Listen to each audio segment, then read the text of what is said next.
Hi, everybody. Thanks for joining. This is going to be a fascinating conversation, at least for me, because I was living in New York on 9/11, and yet this whole story of what has happened with these responders I've followed in and out, I think like a lot of us, and don't really have the total picture.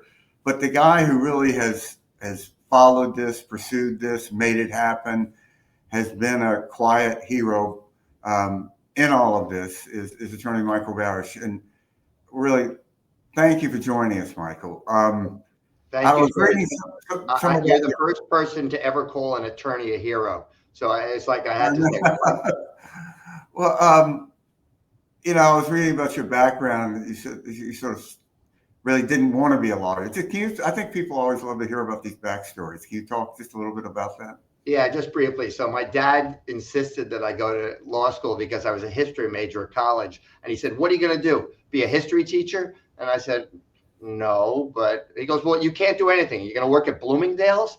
And I was like, "I don't know what I want to do." He goes, "Go to law school, get your background, and then you'll come work for me in the insurance business." Because that was the only thing I knew. Most people just want to do what their dads did. At least growing up, that's what Yep, I absolutely. thought.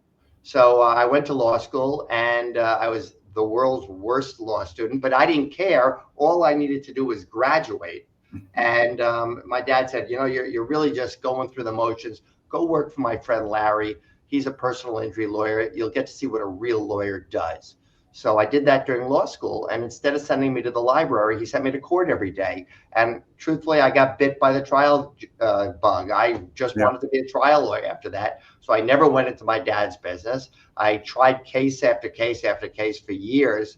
And then I hooked up with a buddy of mine from law school, actually, Jim McGarry, who was friendly with a lot of New York City firefighters. And there's a special law that protects them. They're allowed to sue the negligent building owner who violated an electrical code. And that's how the fire started. That's how they got hurt. So I started trying these cases, and I realized, oh my God, jurors love firefighters. They don't necessarily love me, but I had the right clients. And so I was doing that. And then 9/11 happened, and that changed my life and changed my law practice. Well, let's just talk about this because one of the perennial questions now in American life is where were you on 9/11, and where were you, Michael? My office is on Park Place, just 2 blocks from the World Trade Center. I heard the first plane So you were hit. in your office? I was in my office, and I just could not grasp what I was seeing, which was this hole in the building that was getting bigger and bigger and bigger. And you could see the fire coming out. And then you saw people jumping out of the building. And it's something obviously I'll never forget, but I just still could not grasp it. And as I was watching this horror unfold, 15 minutes later, the second plane hit the second tower. And that's when I realized, oh, this was obviously not a mistake. And I remember my wife calling and screaming at me, "Get out of there. You got to leave Lower Manhattan." And I said, "They're not going to attack 11 Park Place." And as I said those words, the first tower began to implode. That's when I realized, oh, I better get out of here. And I went running down the 18 floors. By the time I got to my lobby with 3 other buddies of mine here at the office, the building was already filled with that smoke. And I'm one of those people you see running uptown covered in smoke, is covered in dust, while the real heroes were going towards the tragedy. And And then as where were you living then? Were you I living was in? living on the Upper East Side in Manhattan, and you could smell it, but Yeah, no, Christine Todd Whitman of the EPA assured us all the air was safe to breathe. Remember that? yeah, I was at 79th and Lex then, but left and went up to Vermont very quickly. Not because I was worried about that, but anyway. Um, so, did you know firefighters who lost their lives Oh, of course. I had a lot of clients, a lot of friends, a lot of witnesses in my clients' cases who were important for those cases. They Yeah. perished. I mean, there were 343 firefighters who died that day. So, we did after that. Our office had no electricity for a month, which in a way was a blessing to us because I wasn't exposed to the toxins as much as many other people who believed Christine Todd Whitman when she told everyone, come back to work, come back to school, come back to your homes. We have to show our enemies how resilient we are. We have to reopen Wall Street, which they did the very next week. So when I started coming back to work a month later, those buildings were on fire, Stuart, for 99 days. Wow. And the smell would just hit you in the face. But we wanted to do our patriotic duty. We thought the air was safe, even though it smelled awful. We just were told it was the smell of death. And we were doing what a lot of other New Yorkers were doing. We were baking plates of lasagna and bringing food to firehouses, especially. And we kept hearing all these guys coughing.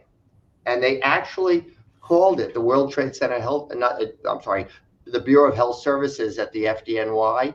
They take care of sick firefighters. They actually called it the World Trade Center cough.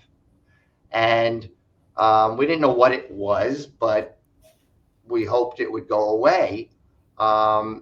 I had to make a decision, though, as someone who represented so many firefighters. There's a 90-day statute of limitations to file what's called a notice of claim if you want to sue the city of New York. Now, I didn't want to sue the city of New York, but OSHA rules mandate that you must file a notice of claim within 90 days of an incident in order to preserve your right to later on sue the city. And it was clear, to me at least, that these guys weren't given proper respiratory protection since they were all coughing. Now, look, you're a journalist, I'm a lawyer. We could work if we had asthma. But if you're a firefighter, you will lose your career. So in order to preserve their rights and protect them, I filed something like 600 notices of claims against the city on December 10th of 2001, just to be safe. Well, the press crushed me, saying a New Yorker sues the city. Well, I didn't sue the city. I was filing notice of claims, but they didn't care. And I didn't make any excuses for doing what I thought was the right thing to do. And here's how luck can be such an important thing in life. Being in the right time at the right place. I went with my family to Jamaica, not Jamaica, Queens, but the island of Jamaica over Christmas vacation in 2001. And I happened to run into Special Master Ken Feinberg, who had just been appointed by President Bush to be the Special Master of the first Victim Compensation Fund. So, I told him what I had done, and he goes, well, why don't you bring all these sick firefighters to the Victim Compensation Fund? And I said, I can't, because your rules say you had to have seen a doctor within 48 hours, and none of my clients were going to get off the pile, what they called it, to go see a doctor about a cough, when there was still a possibility that they'd find people that they could rescue. And he said, Michael, come see me at my office when we get back from vacation. I want to talk about this some more. So I showed up at his office with 3 firefighters, a pulmonologist, and an epidemiologist in January of 2002. I made my case why this, seeing a doctor within 48 hours was not going to be possible. And Mr. Feinberg, to his credit, said, if you drop your notices of claim, your pending claims against the city of New York, would you come to the Victim Compensation Fund? I said, of course. And he did away with the 72-hour requirement. So he really is the real hero to people who suffered latent illnesses, which there are now over 100,000 people in the World Trade Center health program. It's really horrifying, but they have now linked 69 cancers to the World Trade Center toxins, not to mention dozens of respiratory illnesses. And now anybody who was downtown on 9/11 or in the 8.5 months that followed, who since got asthma, reactive airways disease, pulmonary fibrosis, or any of these 69 cancers, they're all eligible to make a claim, not just for their pain and suffering, but if they lose their career. And their families are entitled to make a claim if they lose a loved one from any of these illnesses. So it turned out to be a fortuitous meeting with Mr. Feinberg. I tip my hat to him every time I see him because he has changed the lives of so many hundreds of thousands of people. So take us through some of the history of Congress and this 9/11 fund. How did it start, and where are we now? Well, first we know that Congress created this original victim compensation fund. It was called the Air Stabilization Act. They wanted to protect the airlines from bankruptcy because all the firefighter widows, all the Cantor Fitzgerald families, everybody wanted to sue the airlines for their poor security. And this victim fund was created so that people wouldn't have to go through years of litigation. They could go right to the victim fund and get fair compensation, which it did, but it ended at the end of 2003. Well, people didn't stop getting sick because the victim compensation fund closed. And we kept hearing from, especially in my law firm, all these firefighters were being found disabled because of their pulmonary illnesses. And so we were lobbying Congress, reopen the victim fund. In in 2006, my client, Detective Jimmy Zadroga, died of pulmonary fibrosis at the age of 34. The family did an autopsy because they couldn't understand why would this young man, a healthy cop, die. And in Jimmy's lung tissue, they found ground glass, asbestos, chromium, lead, benzene, all these known carcinogens, which we used that evidence to lobby. And finally, in December of 2010, Congress passed the James Zadroga Health and Compensation Act, which reopened the Victim Compensation Fund and created the World Trade Center Health Program. So Jimmy did not die in vain. At least his death really galvanized Congress and gave us a reason to help these people who now, thankfully, lived all over the country. I don't know if you remember, Stuart, but after 9/11, firefighters came from all over the country. No, absolutely, yeah. You know, one of the things, just as a side note, I never realized, other than in New York for years, how many fire stations there were and how many there were in neighborhoods. And I had met a young firefighter, met him at the gym in the neighborhood, one of those deals. And I ran into him at the gym, I don't know, maybe a month later or something, probably later. And I said, how's it going? He said, all I do is go to funerals. And one of the things that always struck me was being fit was such a requirement to be in the fire department. I mean, the test, people don't realize that you had to do, was very rigorous. So these are people who really, their fitness, as you were saying, was so important just to who they were and their self-image. And I just can't imagine the sort of personal agony and for those who love them, to see these people who in part define themselves by their ability to do what others couldn't. Right. To then fall into what they couldn't do, what most people could do. Right. We have a great expression, and I get this from the firefighters. We're great at taking care of other people, and we suck at taking care of ourselves. It's true. They're a unique brand. But look, let's give Congress some credit. At least in 2010, they did the right thing by creating this free health program, not just for the firefighters and cops, but for the 50,000 students and teachers, the 300,000 downtown office workers, and the 35,000 downtown residents. Now these people had access to a health program from doctors who specialized in taking care of, at the time in 2010, it was just pulmonary illnesses. And in 2013, thanks to the health program and the grants that it was giving to Mount Sinai Hospital, to NYU, to doctors all over the country, we had enough evidence to link the first of what is now 69 cancers have specifically been linked to those toxins. So Congress did the right thing, but they only created the health program and the victim fund for 5 years. So we had to go back to Congress and lobby again in 2014 and 15. And in 2016, Congress passed another 5-year extension of the Victim Compensation Fund, and permanently extended the health program.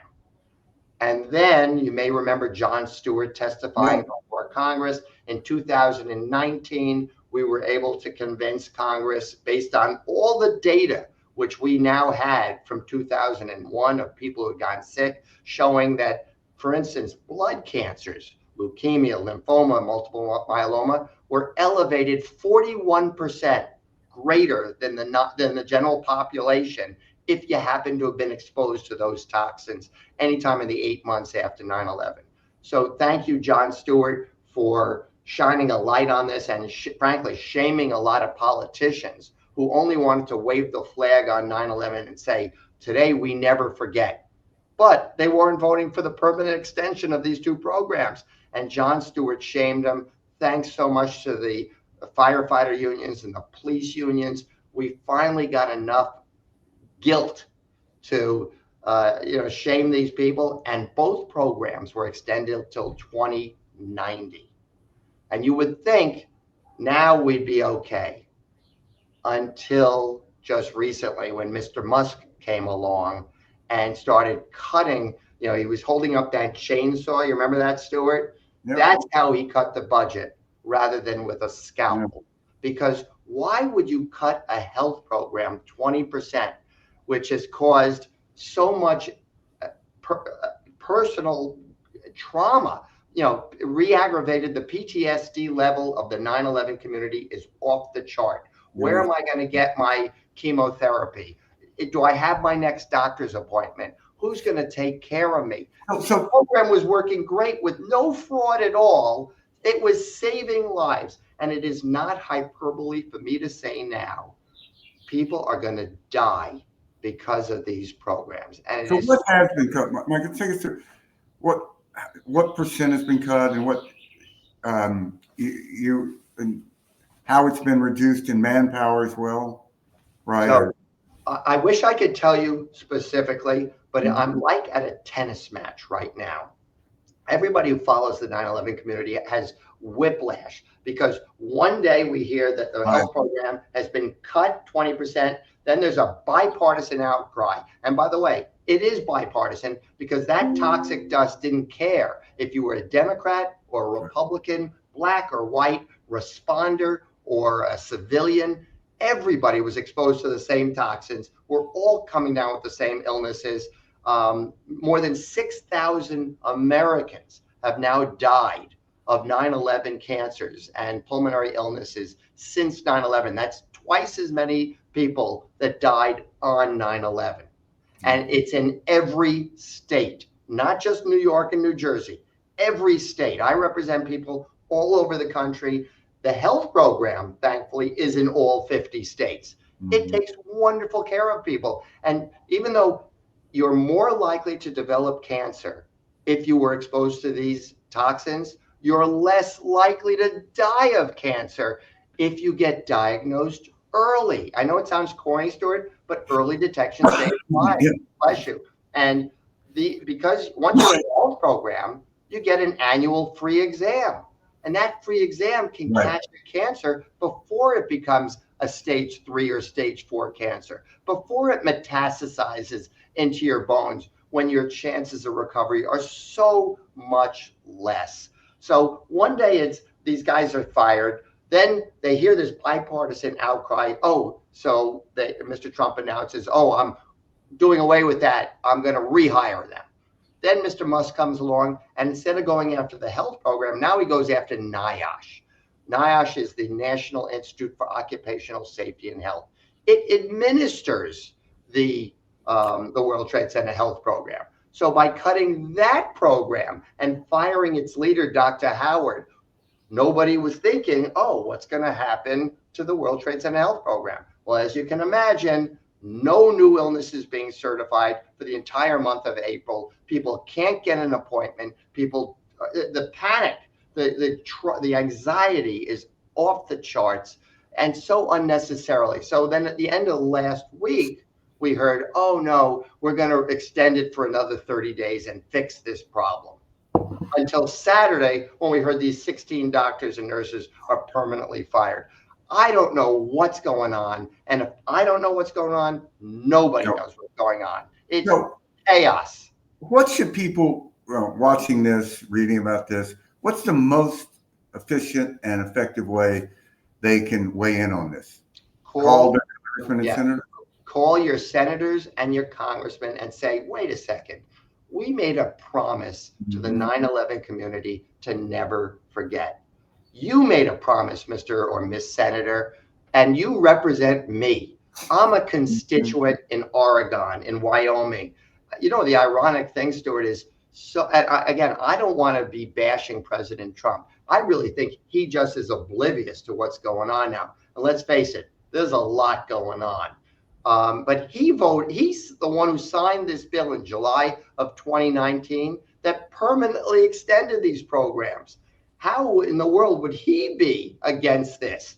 But yet, Mr. Musk, an unelected official, he's the one that's just cutting everything. And nobody is there to protect these poor people whose only thing they did wrong was believe the EPA when they said the air is safe. Let's open the stock market. Let's put these fires out and let's dig through this rubble and maybe find remains of people so that family members have peace. You know, I mentioned how wonderful it was that firefighters, that FEMA task force people came from all over the country. They dropped everything. They literally drove because you couldn't fly for the first 5 days. They spent time here. And when they went home to their different states, all 50 states, what did they bring with them? The same carcinogens in their lungs that Jimmy Zadroga had in his lungs. And not only that, but tens of thousands of New Yorkers and people from New Jersey who worked in Lower Manhattan, they retired to all over the country. The students who were studying here went back home. This is a national issue. So what can people do? Please call your legislators. Tell them this is a breach of the promise. This is bureaucratic cruelty, the way you're treating this community. If we're not going to able to stand up for our promises that we make to the first responders in particular, to Americans in general, why should we believe the government in the future? Yeah, I mean, you know, the double irony is you have a president who grew up in Queens where, you know, could walk to a lot of people's homes who had lost these loved ones. Well, listen, thanks so much. Here's the number of the Capitol switchboard. And as a guy who I was a page in Washington, I worked on the Hill, this stuff actually works. I mean, offices really do respond to this. It's something that their staff do answer the phone. They do talk about it.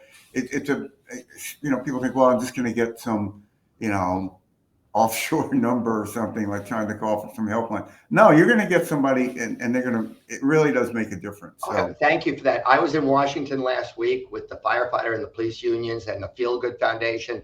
And the people we're speaking to, the staffers, are ages 23 to 26. It'd be like me talking to you about Pearl Harbor. We know about it, but we didn't live through it. Right. But these people will speak to their bosses and say, we're being flooded with calls from constituents saying, we owe a debt to the 9/11 community. Please co-sponsor this legislation and support our, once and for all, the full funding of the World Trade Center Health Program. Again, it's bipartisan. It's a national issue. There's no one who should be against saving lives. And this program really does save lives. So, Stuart, thank you for following it. I appreciate it. Thank you. And we hope to have you back soon with a positive story of how it did impact. Okay. Thank you for everything you've done.